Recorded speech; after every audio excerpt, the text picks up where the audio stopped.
Hello મારા વહાલા વહાલા વિદ્યાર્થી મિત્રો, કેમ છો? મજામાં? મારું નામ છે ફાલ્ગુન આદ્રોજા, હું રાજકોટથી છું અને તમે જોઈ રહ્યા છો ફિઝિક્સ વિથ ફાલ્ગુન સર. અને વહાલા વિદ્યાર્થી મિત્રો, અત્યારે આપણે જોઈ રહ્યા છીએ ધોરણ 11 ફિઝિક્સ ચેપ્ટર નંબર 7 કણોના તંત્રો અને ચાક ગતિ, જેમાં લાસ્ટ લેક્ચરની અંદર આપણે સ્થિર અક્ષને અનુલક્ષીને ચાક ગતિ કરતા પદાર્થના ગતિશાસ્ત્ર વિશે અભ્યાસ કર્યો હતો, એટલે કે આપણે એની ગતિ પાછળના કારણોની ચર્ચા કરી હતી. હવે ખાસ એ ટોપિકની અંદર સમજવાનું એ હતું કે જે સમીકરણો આપણે ઓલરેડી રેખીય ગતિ માટે વાપરીએ છીએ એ જ સમીકરણોને ચાક ગતિના સંદર્ભમાં ફેરવવા હોય તો એ આપણે ફેરવી નાખ્યા.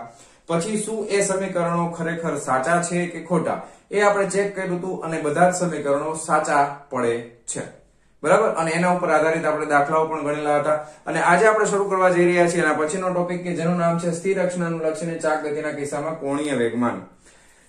ફરીથી કોણીય વેગમાન વિશે આપણે ઓલરેડી સ્ટડી કરી ચૂક્યા છીએ આ જ ચેપ્ટરમાં આગળ પણ. તો એમાં આપણે કોણીય વેગમાન શરૂ કર્યું હતું કોઈ એક કણ માટેનું, બરાબર. કોઈ એક કણનું કોઈ એક સંદર્ભ બિંદુની સાપેક્ષે કોણીય વેગમાન મેળવ્યું હતું. એના પછી કણોના તંત્ર માટે કોણીય વેગમાન મેળવેલું હતું અને પછી એ કોણીય વેગમાનનું સમયની સાપેક્ષે વિકલન કર્યું હતું અને એના પછી આપણને મળતું હતું ટોર્ક. અને ટોર્કમાં પણ બે ઘટકો આપણે લીધા હતા, બાહ્ય ટોર્ક અને આંતરિક ટોર્ક. આંતરિક ટોર્ક પોતપોતાની અસર, બધા કણો એકબીજાની અસરને નાબૂદ કરી દે છે, વધે છે માત્ર બાહ્ય ટોર્ક. બાહ્ય શબ્દનો પ્રયોગ હવે આપણે કરતા નથી. આ બધી જ વસ્તુઓ તમને યાદ હશે, ઓકે.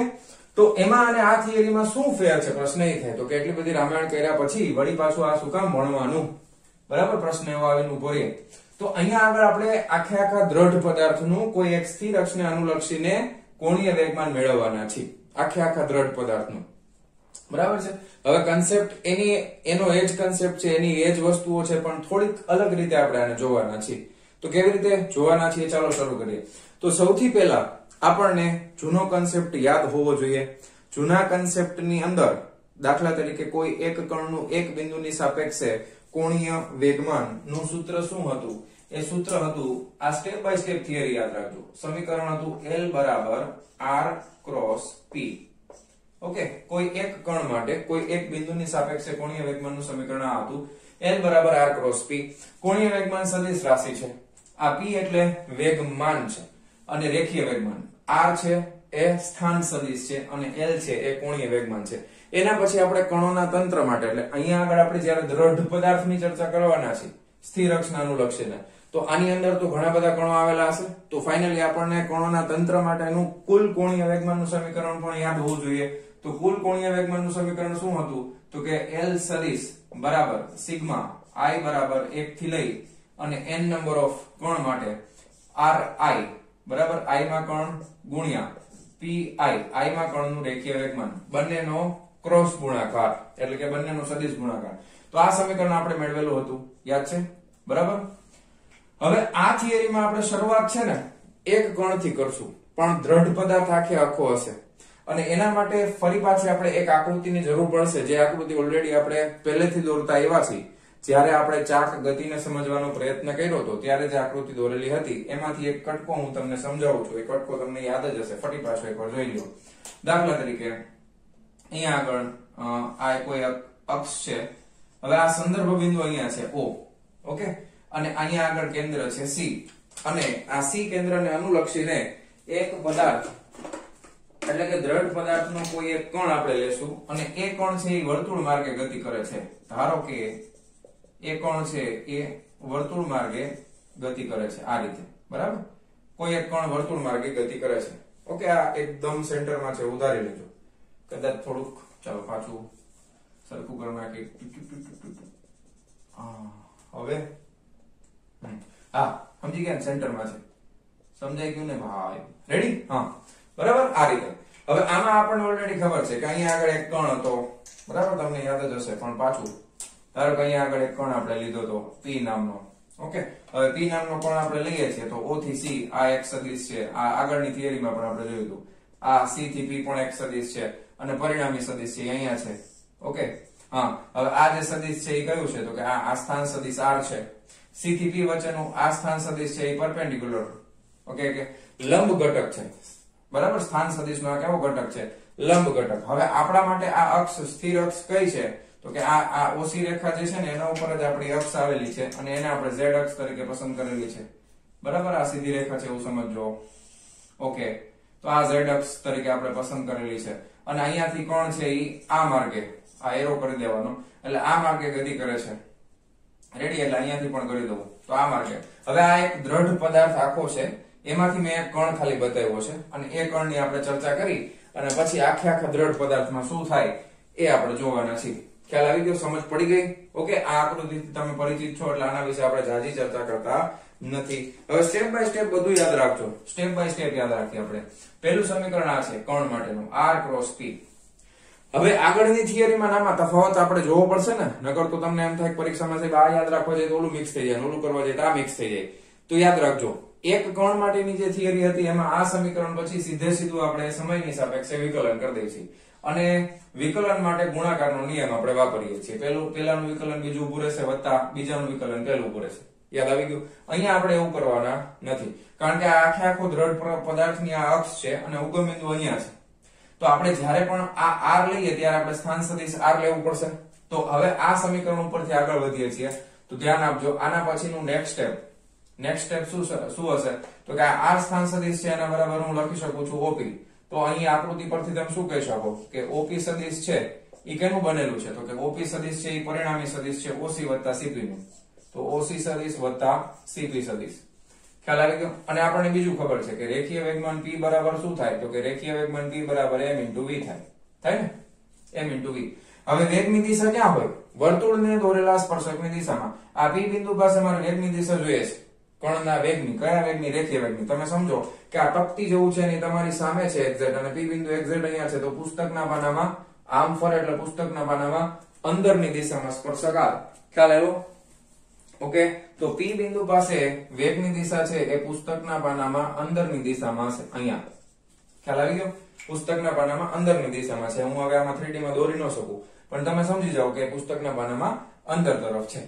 ખ્યાલ આવી ગયો? Okay, very good. હવે ધ્યાનથી જોજો, હવે આ વસ્તુ આપણે મૂકી દઈએ તો આ સૂત્રમાં આપણે મૂકી દઈએ તો શું થાય તો કે L સદિશ બરાબર r ની જગ્યાએ આપણે શું મૂકવાના છે? r સદિશ એટલે તો OP છે. OP બરાબર કેનું બનેલું છે તો કે OP બનેલું છે OC વત્તા CP નું અને એના ક્રોસ ગુણાકારમાં શું છે તો કે એના ક્રોસ ગુણાકારમાં છે P. P એટલે કે mv. ઓકે, હવે આ તમને નિયમ ખબર છે સદિશ માટે વિભાજનનો નિયમ. આનો આની હારે ગુણાકાર થઈને વત્તા આનો આની હારે ગુણાકાર થાય તો લખી નાખીએ. ચાલો, OC ક્રોસ mv બરાબર પેલું વત્તા પછી CP ક્રોસ mv. ઓકે, હવે આ મળે છે જવાબ, આ રીતે મળશે. હવે OC ક્રોસ mv અને CP ક્રોસ mv આ બે વસ્તુનો જવાબ આપણે મેળવવાનો છે. સ્ટેપ બાય સ્ટેપ બધું યાદ રાખીએ. અત્યારે આપણે એક કણ માટે કરીએ છીએ. ઓકે, કોણીય વેગમાનનું સૂત્ર લખી નાખ્યું. હવે આ આકૃતિને ધ્યાનમાં રાખવાની છે. OP કેનું બનેલું છે તો કે આનું બનેલું છે. P કેવી રીતે લખાય તો કે m * v લખાય. અંદર ગુણાકાર કરી નાખ્યો, કઈ વાંધો નથી. બરાબર નથી ને? પણ કે સર તમે એકલા કહી દો નથી, અમારે હોય તો કમેન્ટમાં લખી નાખવાનું, મૂંઝાવાનું નહીં. ચાલો, હવે આપણે જોઈએ, ધ્યાનથી જોજો. હવે આ CP છે એ શું છે તો કે આ કણનું આ અક્ષથી પરિભ્રમણ અક્ષથી લંબ અંતર છે. CP છે એ શું છે તો કે આ કણ P નું પરિભ્રમણ અક્ષથી લંબ અંતર છે. તો તમે અહીંયા લખી શકો કે CP નું જે મૂલ્ય છે, સદિશ CP નું જે મૂલ્ય છે એ કેટલું છે તો કે r પરપેન્ડિક્યુલર છે. વેરી ગુડ, બહુ સરસ. હા, પછી અહીંયા આગળ v એટલે શું છે તો કે જે રેખીય વેગ અને કોણીય વેગ વચ્ચેનો સંબંધ આપણને ખબર છે, v r ઓમેગા, અમે ઓમેગા છીએ. તો અહીંયા તમે લખી શકો કે v = હવે આ v સદિશના સ્વરૂપમાં છે. હવે માત્ર એના મૂલ્યની જો વાત કરવામાં આવે તો માનાંકમાં સદિશ v = vr ઓમેગા, અમે ઓમેગા છીએ એટલે ઓમેગા r પરપેન્ડિક્યુલર થશે.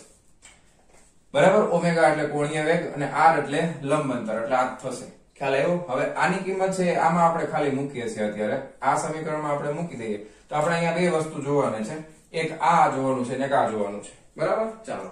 હવે અત્યારે પહેલા આપણે આને ધ્યાનમાં લઈએ છીએ, CP ક્રોસ mv ને ધ્યાનમાં લઈએ છીએ.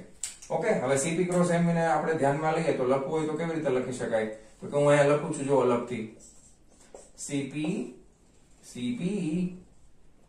ક્રોસ mv = હવે જો CP ની કિંમત મૂકી દઈએ, r પરપેન્ડિક્યુલર, ગુણાકારમાં શું છે તો કે m છે અને v એટલે શું છે તો કે ઓમેગા છે અને r પરપેન્ડિક્યુલર છે. હવે આ ગુણાકાર કરી નાખીએ, અંદર સાદો ગુણાકાર છે એટલે m એમ રહેશે, r પરપેન્ડિક્યુલર લંબ અંતર એનો વર્ગ થઈ જશે અને ગુણાકારમાં આવશે ઓમેગા.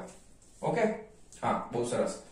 હવે ધ્યાન આપો, આ બે સદિશોનો ગુણાકાર છે ક્રોસ ગુણાકાર, એટલે cp એટલે કે r પરપેન્ડિક્યુલર એટલે આ cp ની દિશા, અને અહીંયા m દળ તો અચળ સંખ્યા છે. હવે v કઈ દિશામાં છે? પુસ્તકના પાનામાં અંદરની દિશામાં. જમણા હાથનો નિયમ યુઝ કરો, બરાબર. cp ક્રોસ mv માં r ક્રોસ v કરવાનું છે ને. હવે v અંદર છે, ધ્યાન આપજો. v આમ છે અને r સદિશ આમ છે. r સદિશ આમ છે એટલે બેની પૂંછડી ભેગી કરવાની. આ r સદિશ છે, આ v પુસ્તકના પાનામાં અંદર તરફ. ઠુચુક અંગૂઠો ક્યાં આવ્યો? અક્ષની દિશામાં. ફરીથી cp ક્રોસ mv કરીએ છીએ, અથવા તો cp ક્રોસ v કરો તો cp ક્રોસ v એટલે અંગૂઠો ક્યાં આવે છે? ઉપર તરફ. તો આનો જે જવાબ આવે છે એની દિશા ક્યાં છે? તો કે z અક્ષની દિશામાં છે. આનો જવાબ આવે છે એની દિશા ક્યાં છે? તો કે z અક્ષની દિશામાં છે. આની દિશા ક્યાં છે? અહીંયા કૌંસમાં લખી દઉં, z અક્ષની દિશામાં. હવે z અક્ષની દિશામાં હોય તો z અક્ષની દિશા માટે આપણે એકમ સદિશ કયો વાપરીએ છીએ? k કેપ વાપરીએ છીએ. કયો વાપરીએ છીએ? k cap. k કેપ આપણે યુઝ કરીએ છીએ. z અક્ષની દિશામાં છે એટલે હવે આપણે આને આવી રીતે લખી શકશું, m r પરપેન્ડિક્યુલર નો વર્ગ ઓમેગા, અહીંયા ગુણાકારમાં k કેપ મૂકી દેવાનો. ઓકે, તો આ પહેલો જવાબ આપણને મળ્યો છે cp ક્રોસ mv. પહેલો મળ્યો cp ક્રોસ mv. ખ્યાલ આવ્યો? હા. હવે બીજી વસ્તુ તમે ધ્યાનથી જુઓ, oc ક્રોસ mv છે. oc ક્રોસ mv છે. હવે o થી c એટલે આ o થી c એટલે આ દિશામાં, બરાબર. અને mv એટલે વેગની દિશા છે. ઈ જો આ oc ની દિશા એટલે આમ, વેગની દિશા એટલે આમ. હવે આ બેને ભેગા કરી દો, oc ક્રોસ mv. હવે oc એટલે ઉપર, કારણ કે બેની પૂંછડી ભેગી કરવાની. આ પુસ્તકના પાનામાં અંદર તરફ v વેગની દિશા. હવે oc ક્રોસ mv અંગૂઠો કઈ તરફ આવે છે? ડાબી તરફ. અંગૂઠો કઈ તરફ આવે છે? ડાબી તરફ. તો આ ધ્યાન આપજો, હું અલગથી તમને બતાવું છું કારણ કે આ પછી કામમાં આવશે. oc ક્રોસ mv ની દિશા, બરાબર, કઈ બાજુ આવશે? તો કે oc ક્રોસ mv ની દિશા છે અહીંયા અલગથી હું તમને બતાવું તો oc ક્રોસ mv ની દિશા છે p બિંદુ પાસે ડાબી તરફ આવે છે. આ કોની દિશા છે? તો કે આ છે oc ક્રોસ mv ની દિશા, બરાબર, ડાબી તરફ આવે છે. ખ્યાલ આવ્યો? હવે આ મુખ્ય અક્ષ ને કેવી છે? ભ્રમણાક્ષ ને કેવી છે? આ તો કે ભ્રમણાક્ષ ને લંબ છે. જ્યારે આની દિશા કઈ છે? તો કે ભ્રમણાક્ષ ને સમાંતર. આ ભ્રમણાક્ષ ને કેવી છે? લંબ. આ ભ્રમણાક્ષ ને છે સમાંતર. ખ્યાલ આવી ગયો? હવે આપણે એક કામ કરીએ તો કે હવે અહીંયા જે ભ્રમણાક્ષ ને સમાંતર જે છે ને એને આપણે ઘટકને નામ આપી દઈ LZ. શું નામ આપી દઈ? ભ્રમણાક્ષ ને સમાંતર ઘટક છે એનું નામ આપણે આપી દઈ LZ. એટલે એટલા માટે આપણે આને ટૂંકમાં લખવું હોય તો કેવી રીતે લખી શકાય? તો કે આને આપણે LZ નામ આપી દીધું છે. કોણીય વેગમાન z અક્ષની દિશામાં કેટલું છે? તો કે m r પરપેન્ડિક્યુલર નો સ્ક્વેર ઓમેગા k કેપ, બરાબર. હવે આ તો ભ્રમણાક્ષ ને લંબ છે અને એની દિશા આ તરફ છે, આપણે હમણાં જોઈ લીધું. હાલો, અહીંયા સુધી કઈ વાંધો નથી ને? હવે એક વસ્તુ નોટિસ કરો કે કોઈ પણ દ્રઢ પદાર્થ માટે કોણીય વેગની દિશા, કોણીય વેગમાનની દિશા કોણીય વેગની દિશામાં હોય એવું જરૂરી નથી. શું કામ? કારણ કે આની દિશા તો z ની દિશામાં છે અને ઓમેગા ની દિશા પણ આ જ દિશામાં છે, બરાબર, cp વાળાની. પણ આ જે બીજો ઘટક છે oc ક્રોસ mv વાળો, oc ક્રોસ mv વાળો જે ઘટક છે એની દિશા આને લંબ છે. હવે આનું બેનું પરિણામી તમે ગોતો એક z ની દિશામાં, તો હું તમને આ આકૃતિની મદદથી સમજાવવાનો પ્રયત્ન કરું છું. આ ઘટક કયો છે? તો કે આ છે LZ અને આ લંબ ઘટક છે. તો આ બે સદિશોનો પરિણામી સદિશ આપણને જનરલી મળે તો ક્યાં મળે? તો કે આમ મળે. તો આના ઉપરથી શું સાબિત થાય? તો કે દ્રઢ પદાર્થ માટે એવું જરૂરી નથી કે કોણીય વેગમાનની દિશા એ કોણીય વેગની દિશાને સમાંતર હોય, કે જે રેખીય ગતિ માટે હંમેશા રેખીય વેગની દિશાને સમાંતર દિશામાં જ રેખીય વેગમાન હોય છે. કારણ કે રેખીય વેગનું સમીકરણ છે p બરાબર mv. રેખીય વેગનું સમીકરણ શું છે? p બરાબર mv. તો જે દિશા વેગની હશે એ જ દિશામાં રેખીય વેગમાન પણ આવેલું હશે. તો અહીંયા આપણે શું શીખ્યા? પહેલી વસ્તુ કે કોણીય વેગમાનની દિશા અને કોણીય વેગની દિશા સમાન ન પણ હોય એવું આપણે શીખ્યા અત્યારે. પણ રેખીય વેગમાનની અંદર રેખીય વેગમાનની દિશા અને વેગની દિશા બંને એક જ તરફ હશે. આટલું ખબર પડી? આમાં કોઈ વાંધો, કોઈ પ્રોબ્લેમ નથી ને? હાલો, તો આ એક ભાગ થિયરીનો કમ્પ્લીટ થયો છે. આટલું તમે ધ્યાનથી જોજો. હવે બીજા ભાગ તરફ આપણે આગળ વધીએ છીએ. બીજા ભાગમાં શું કરવાના છે? તો કે આ બધી ચર્ચા કરી માત્ર એક કણ માટે કરી. હવે આપણે શું કરશું તો કે આપણે તો ખરેખર દ્રઢ પદાર્થની વાત કરવાના છે. દ્રઢ પદાર્થની વાત કરીએ તો આવા તો ઘણા બધા અસંખ્ય કણો આવેલા હોય, તો આ બધાયના કોણીય વેગમાનનો શું કરવો પડે તો કે સરવાળો કરવો પડે. તો હવે ધ્યાન આપજો, નેક્સ્ટ સ્ટેપમાં શું યાદ રાખવાનું છે, એક કણનું પતી જાય બરાબર, પછી નેક્સ્ટ સ્ટેપમાં આપણે યાદ રાખશું કે આવા તો ઘણા બધા કણો છે, તો બધા કણો માટે આપણે લખતા હોય તો કઈ રીતે લખી શકાય તો કે બધા કણો માટે આપણે લખતા હોય તો સિગ્મા આઈ ના સ્વરૂપમાં લખવું પડશે. ખ્યાલ આવે છે બરાબર. તો બધા કણો માટે આપણે લખીએ તો L બરાબર શું લખી શકાય તો કે સિગ્મા L સોરી I લખાઈ ગયું, સિગ્મા L I બરાબર. આ I બરાબર ક્યાંથી લઈને ક્યાં સુધી, 1 થી લઈને n સુધી.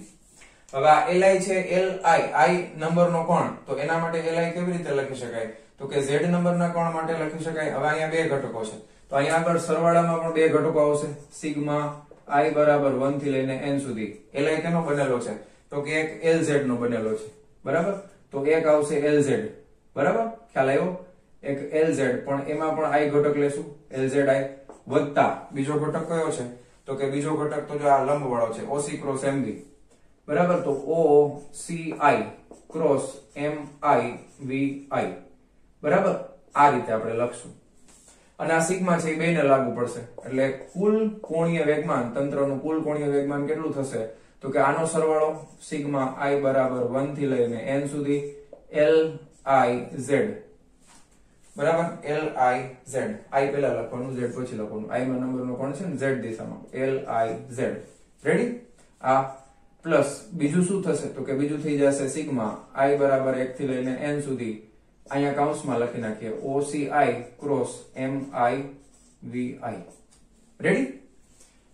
ક્લિયર, સમજાઈ ગયું શું કર્યું છે મેં. આ એક કણ માટે હતું, હવે આપણે કેટલા કણો લેવાના છે તો કે n કણો લેવાના છે. n કણો લેવાના હોય તો આવા દાખલા તરીકે જેટલા કણ હોય બધાના કોણીય વેગમાનનો સરવાળો કરવો પડે, તો આનો સરવાળો બધાયનો અને આનો સરવાળો, કારણ કે આ બધાયની દિશા એક જ હશે અને આ બધાયની દિશા એક જ હશે.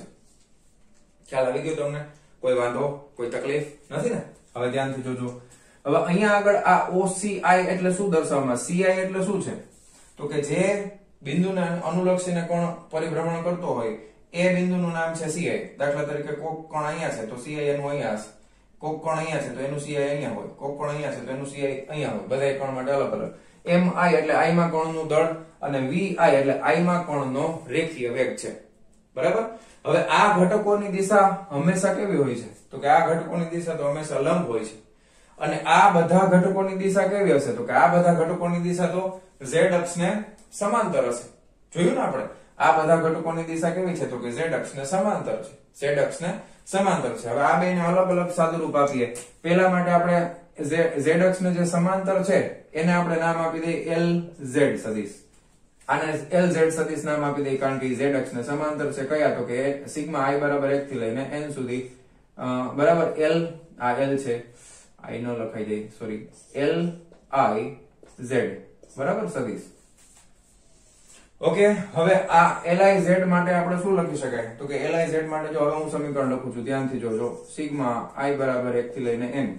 LIZ માટે હું શું લખીશ તો ધ્યાનથી જોજો, MI ઓકે, r પરપેન્ડિક્યુલર ને આપણે ri નો સ્ક્વેર લખી નાખી બરાબર. આને હું કૌંસમાં લખી નાખું છું. પછી આ કોણીય વેગ શું છે તો કે કોણીય વેગ છે ઓમેગા બરાબર, કોણીય વેગ છે ઓમેગા. ઓકે, અને આની દિશા છે k કેપ.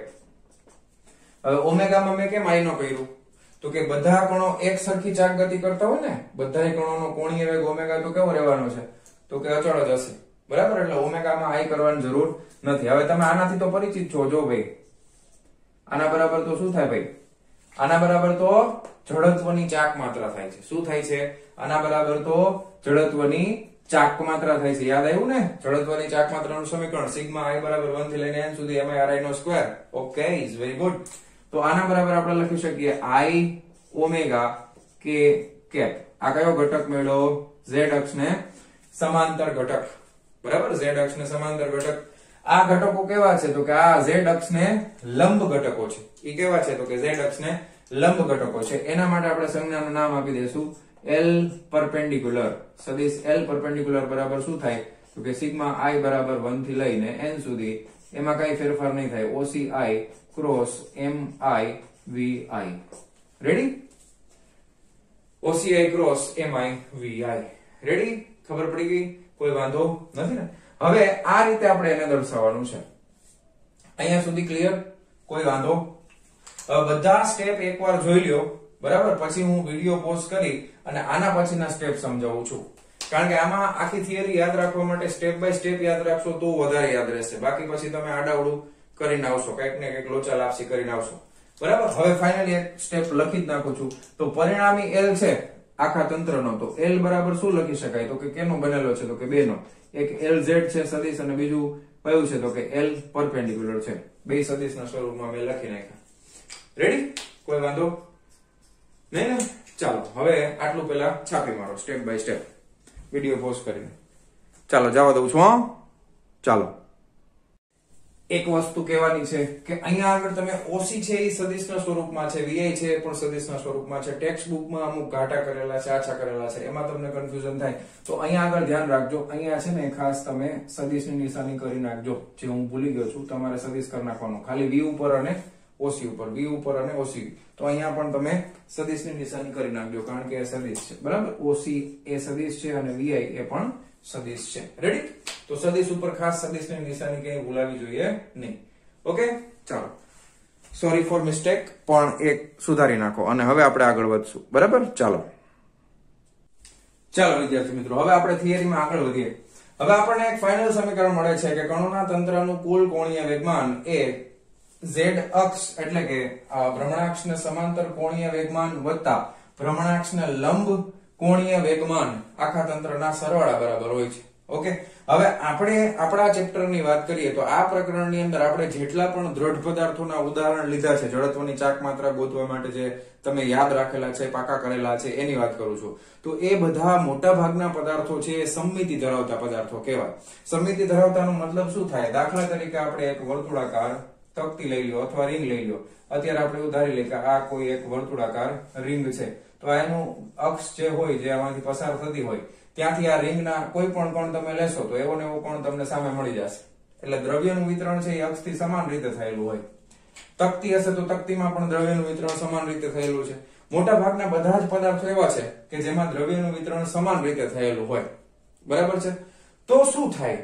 તો કે તો એવું થાય, ધ્યાન આપજો, કે આ જે લંબ ઘટક છે ને, પરપેન્ડિક્યુલર ઘટક, એટલે જ મેં આ રાખી છે આકૃતિ. લંબ ઘટક એટલે OC ક્રોસ MI. તો અહીંયા આગળ તમે જોઈ શકો છો આ લંબ ઘટકની દિશા આ P બિંદુ માટે કઈ તરફ છે? આ તરફ છે. આ સમાંતર ઘટક આવે, અત્યારે જવા દે, આની જરૂર નથી એટલે LZ ને જવા દે. હવે OC ક્રોસ MI ની દિશા કઈ તરફ છે? આ તરફ છે. ધ્યાન આપજો. હવે આ જે કોણ છે, અહીંયા આગળ તમે વિચારો કે આ રિંગમાં આ એક કોણ છે, એવો ને એવો કોણ, આને P નામ આપી તો અહીંયા કે એવો ને એવો કોણ P' હશે કે નહીં સામે. હવે આ રિંગ આમ વર્તુળ માર્ગે ફરતી હોય તો અહીંયા આગળ રેખીય વેગની દિશા પુસ્તકના પાનામાં, રિંગ તમારી સામે આમ છે તો રેખીય વેગની દિશા પુસ્તકના પાનામાં અંદર તરફ. તો એ જ રીતે ડાયામેટ્રિકલી એટલે કે વ્યાસાંત બિંદુ પાસે જે કણ આવેલો છે એનો રેખીય વેગ છે એ પુસ્તકના પાનામાં બહારની તરફ હોય ને, તો અહીંયા આગળ આવો બીજો કણ આપણે વિચારી તો એ P' નામ આપી દઈ તો એનો વેગ છે એ આ તરફ હશે ને. એટલે કે આ તરફ એટલે કે આમ નીચે નથી, પુસ્તકના પાનાની બહાર છે. આ વેગ પુસ્તકના પાનામાં અંદર. હવે આ બંને વેગના મૂલ્ય સરખા હોય પણ બંનેની દિશા કેવી છે? એકબીજાથી વિરુદ્ધ. તો તમે કહી શકો કે એવો ને એવો તમને કોઈ એક કોણ મળે કે જેનો વેગ VI હોય, તો એવો જ બીજો કોણ એના વ્યાસાંત બિંદુ પાસે સામેની તરફ હશે કે જેનો વેગ -VI હશે, કારણ કે બેની દિશા એકબીજાથી વિરુદ્ધ છે. આ તરફ છે પુસ્તકના પાનાની બહાર. હવે અહીંયા આગળ OC ક્રોસ MI કરો તો OC છે એ તો ઉપર જ છે અને આમાં વેગની દિશા પુસ્તકના પાનાની બહાર. ધ્યાન રાખજો, આ મારી તરફ છે. આ V ની દિશા આમ છે કાળા કલરની અને OC છે એ આમ છે. બરાબર? હવે આપણે કરવાનું છે OC ક્રોસ V. તો OC આ OC અને ક્રોસ આપણે V કરવાનું છે ને. તો આને મારે જમણા હાથની આંગળીઓને OC તરફ રખાય અને આમ કરાય તો અંગૂઠો ક્યાં આવે? જમણી તરફ. આમ ફેરવો તો અંગૂઠો ક્યાં આવે? જમણી તરફ. તો એના માટે સેમ ટુ સેમ સમાન મૂલ્યનો પરંતુ વિરુદ્ધ દિશાનો કોણીય વેગમાન મળે. તો આવા બધા ઘટકો એકબીજાની અસરને શું કરી દે? નાબૂદ કરી દે. તો ફાઇનલી આખા તંત્ર માટે જો સમમિતિ ધરાવતો પદાર્થ હોય તો સમમિતિ ધરાવતા, તેથી તમે કહી શકો કે સમમિતિ ધરાવતા પદાર્થ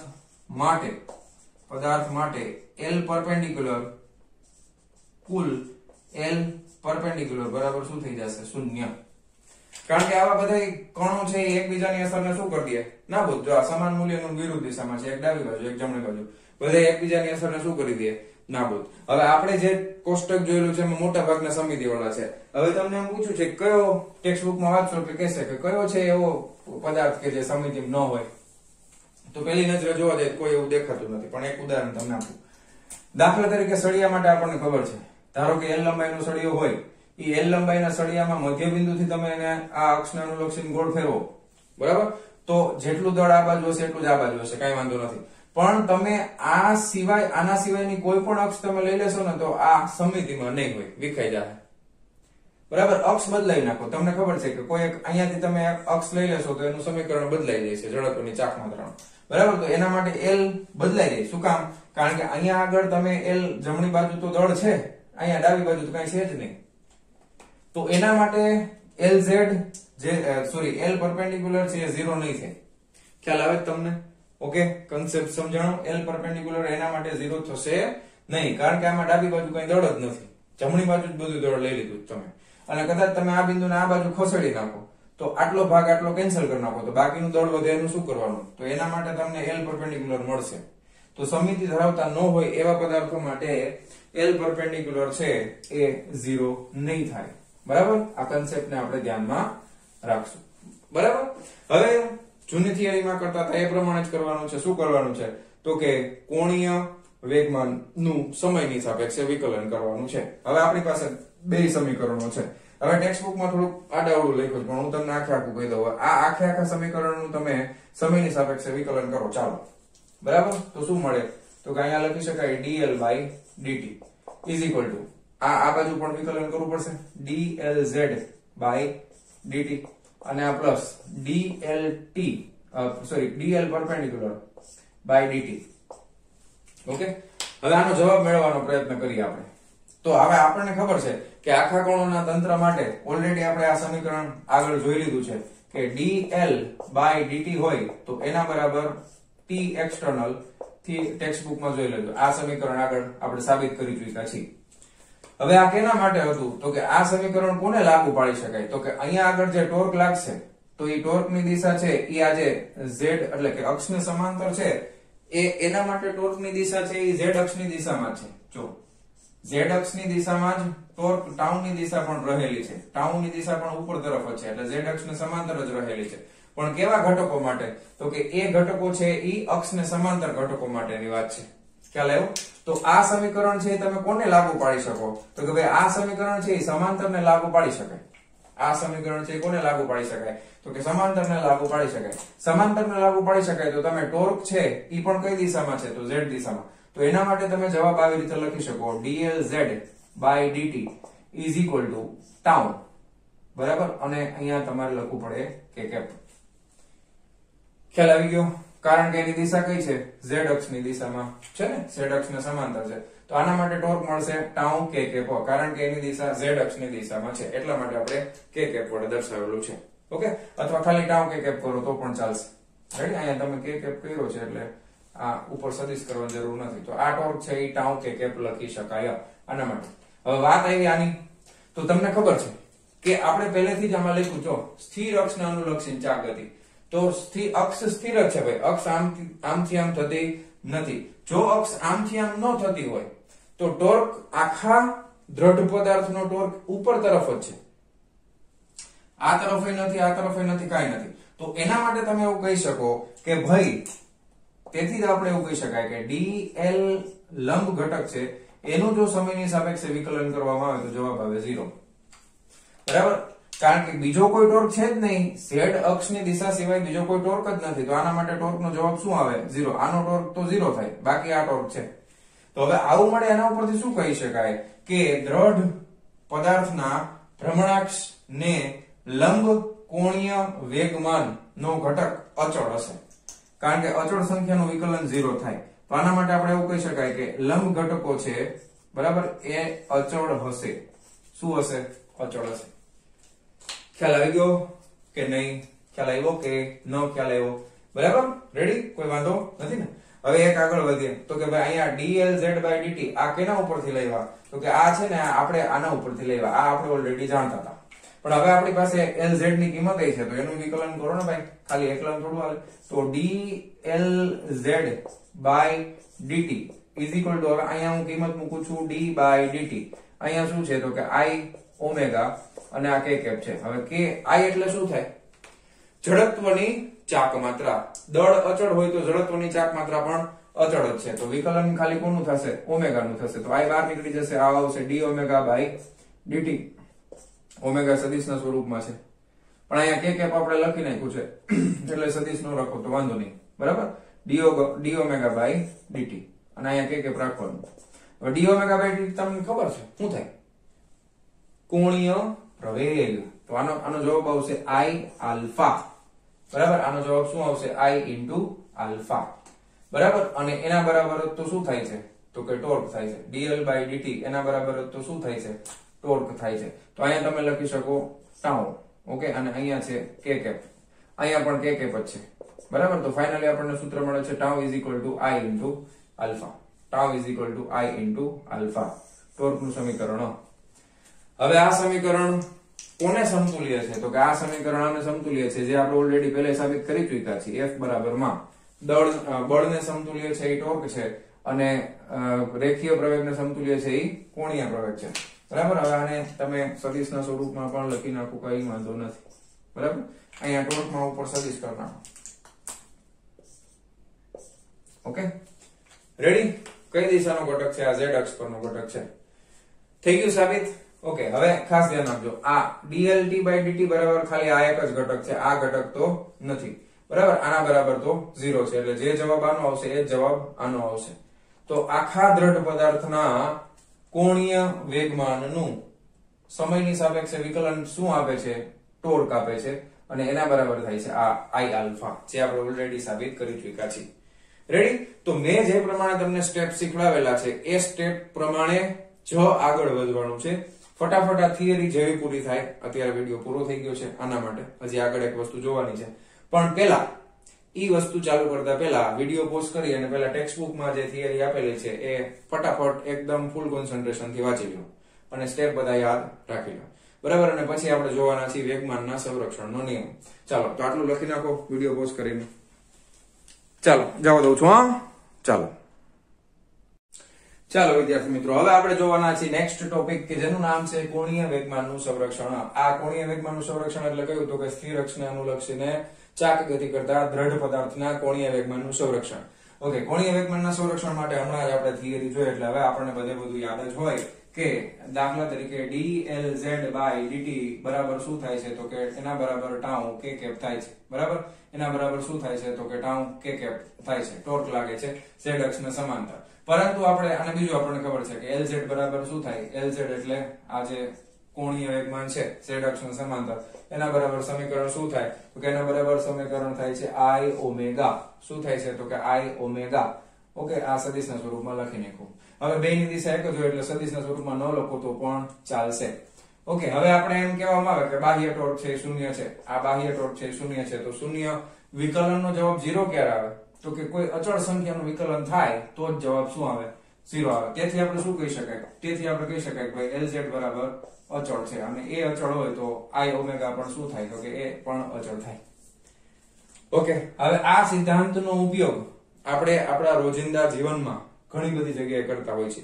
એના માટે એક સરસ મજાનો પ્રયોગ તમને ટેક્સ્ટ બુકમાં આપેલો છે. હવે રિવોલ્વિંગ ચેર તમને બધાને અનુભવ હશે, તમે બધા બેઠા પણ હશો રિવોલ્વિંગ ચેર ઉપર. નીચે 3 પૈડા હોય, બરાબર, અને ગોળ ગોળ ફરી શકે એવી ચેર હોય.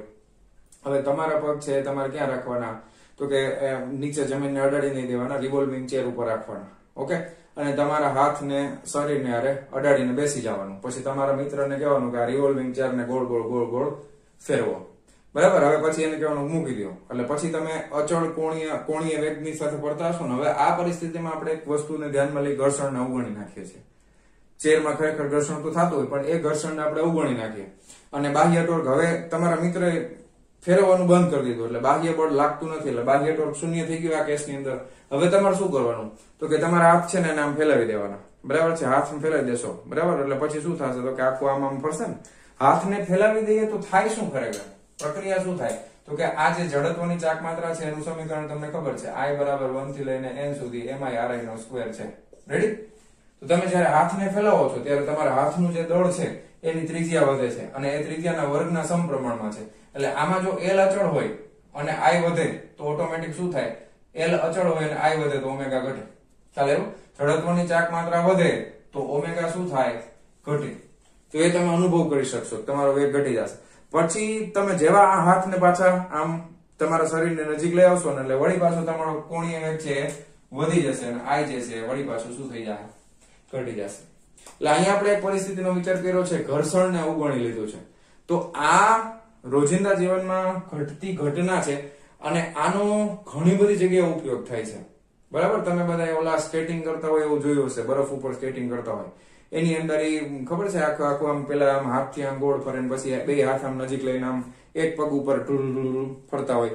પછી નૃત્યની અંદર એટલે કે ડાન્સિંગ ની અંદર એક પગ ઉપર ટેરવા ઉપર ઉભા રહીને ગોળ ફરતા હોય ત્યારે પણ આ કોણીય વેગમાનના સંરક્ષણના નિયમનો જ ઉપયોગ કરતા હોય છે.